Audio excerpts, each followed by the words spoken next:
Сәлем достар, Жақсылық Ақтөбе каналына қош келдіңіздер.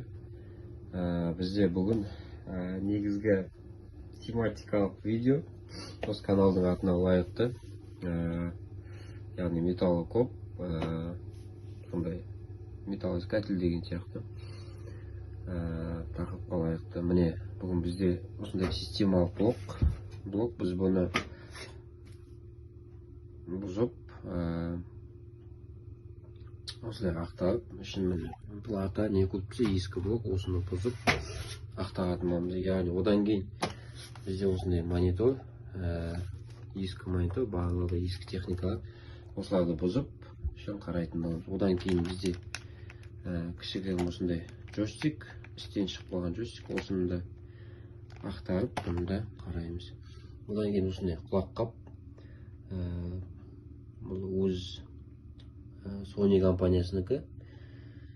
Бұл өзінің жаңа несі қызметін атқарып, бұл да жұмыс жасамаған, осының бәрін ақтарып бұзатын боламыз. Қазір мен бастайын, сіздерге көрсетемін. Сонымен кеттік. Ал достар, мынау жаңа системалық блок, қаңқасы қалған, яғни темір, ішіне видео тартынса бөлек. Одан кейін міне платалар от тұрғанызда, міне ішінде медный катушка, міне несі трансформатор. Одан кейін міне ішінде трансформатор өрмейді. Міне алюминь, одан кейін мектада алюминь, шамал, қара металға кететіндей металға алюминь. Одан кейін міне нағыз үлкен плата, міне көріп тұрғанызда, міне алюминь, толған алюминь, және де міне шамалы медтеріміз бар. Қалғаны осы катушка, бұл жерде батарейка тұр екен, бұл жерде системный блок. Батарейкасы, бұл жерде қойылғандай. Енді тоқтардың бәрі мид болады. Ең бастысы алюминий көп, алюминий жолды аламыз. Тағы да кейін жалғасын саламын. Сонымен достар, мониторымызды бұздық. Пластик кетті қоқысқа. Ал бізде міндетті мынандай платалар. Мынау таза мид немесе латунь. Соларда әрине отқа жағып қойғанбыз. Одан кейін мына платта міне көріп тұрсыз, трансформатор мид, мынау да мид. Одан кейін міне мынау алюминь. Алюминь көріп тұрсыз, мынау алюминь. Жерде мынауымызды түсті металл болады, мид болады. Қалған нәрсемізде мынандай мидтер бар, соны аккуратно алып аламыз. Қалғаны енді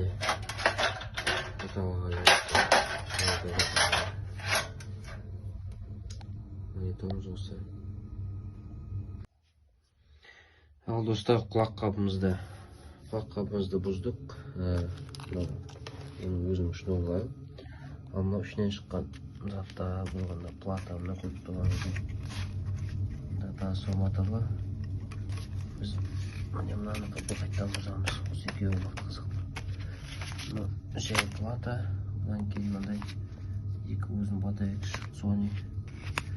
Бұл жерде ең қызық нәрсе, мынаны қараңыздар. Бұл таза мед. Түсті металл. Сонымен достар, мана қорапты ашқан болатынбыз.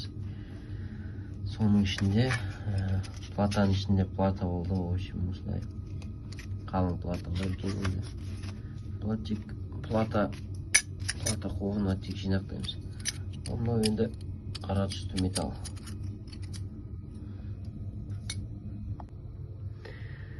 Я достар, көріп тұрғаныңыздай, жаңағы джойстиктен шыққан, яғни өзінің шнуры, және де осындай екі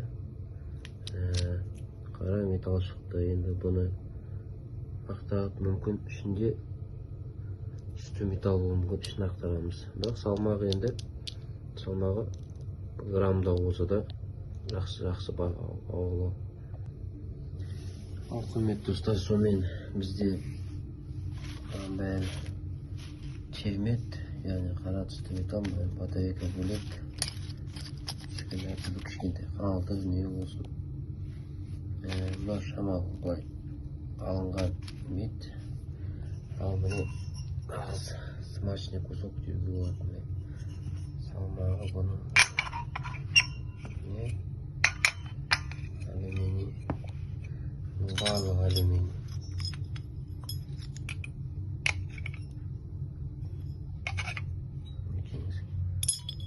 Тұрғандай осындай алюминий шықты. Салмағы енді жарты келдей болып қалдық, немесе 300-400 грамдай.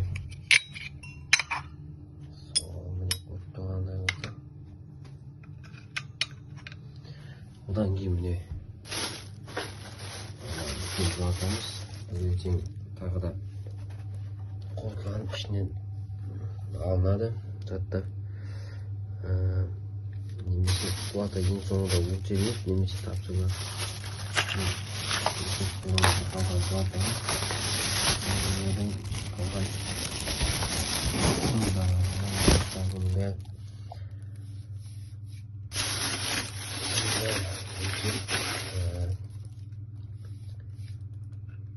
Ең соңындағы нәтижесін көрсетеміз сізге. Достар, бізде видеоға қоса тағы да осындай дисководымыз бар. Бұл әрине ескі дисковод, ескі компьютердің. Соны да бұзып ашамыз. Бұл жапондық жоқ, Mitsumi дейді, бірақ Made in Philippines дейді. Филиппинде құрастырылған.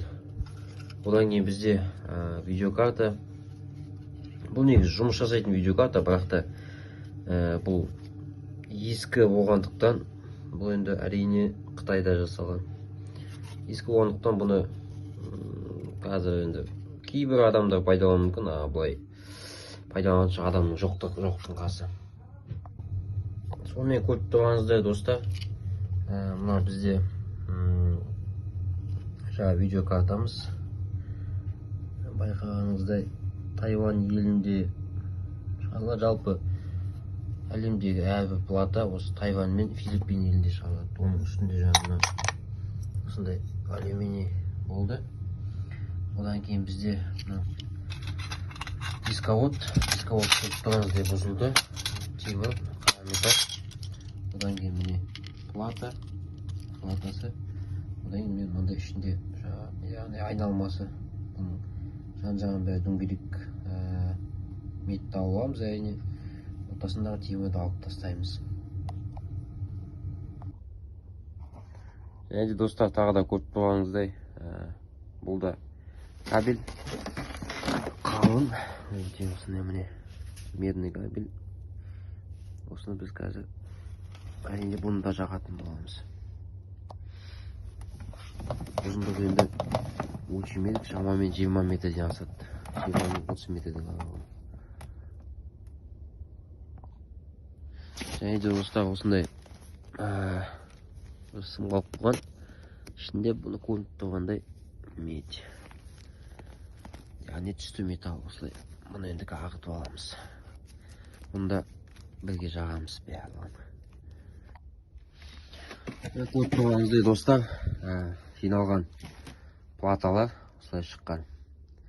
Платаларды алмен қарата жинаймыз. Көп қылдап. Әрине кейін тапсырамыз.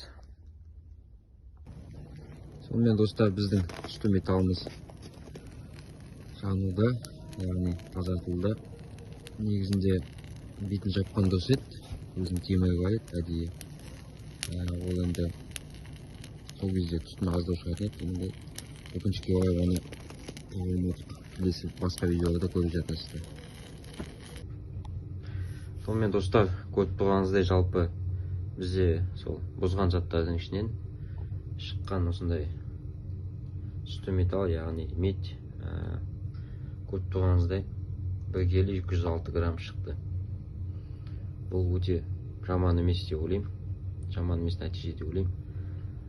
Және де осыдан кейін де метті жайлап жинай береміз. Ал достар, бізде кезекті өлшейтін затымыз ол яғни алюминий. Ол дейтін алюминий, бұзған заттардан шыққан алюминий. Жалпы салмағы міне көріп тұрғаныңыздай 547 грамм болды. Бұл да әрине жаман емес нәтиже деп ойлаймын. Осыны әрмен қарата жинастырып жалғастыра береміз. Бұл достар, көріп тұрғаныңыздай монитор полностью бұзылды. Бұның салмағы міне шыққаны 1330 грамм. Бұл черный металл дейді, яғни қара темірге кетеді. Бізде достар, яғни системный блок, сол қалған қаңқасы өзінің қара металл. Бұл бізде 3320 грамм негізі. Енді мына таразы кішкентай болған себебінен шама ойнап тұр ар жағында 10 мен 20 граммның арасы. Бұл да жаман емес нәтиже деп ойлаймыз. Енді болашақта жақсы таразы аламыз. Жақында келу керек, тапсырыс беріп қоямыз. Сонымен есептегенде 4,5 келідей бізде қара темір шықты. Бұл негізі жаман емес нәтиже. Сонымен біздің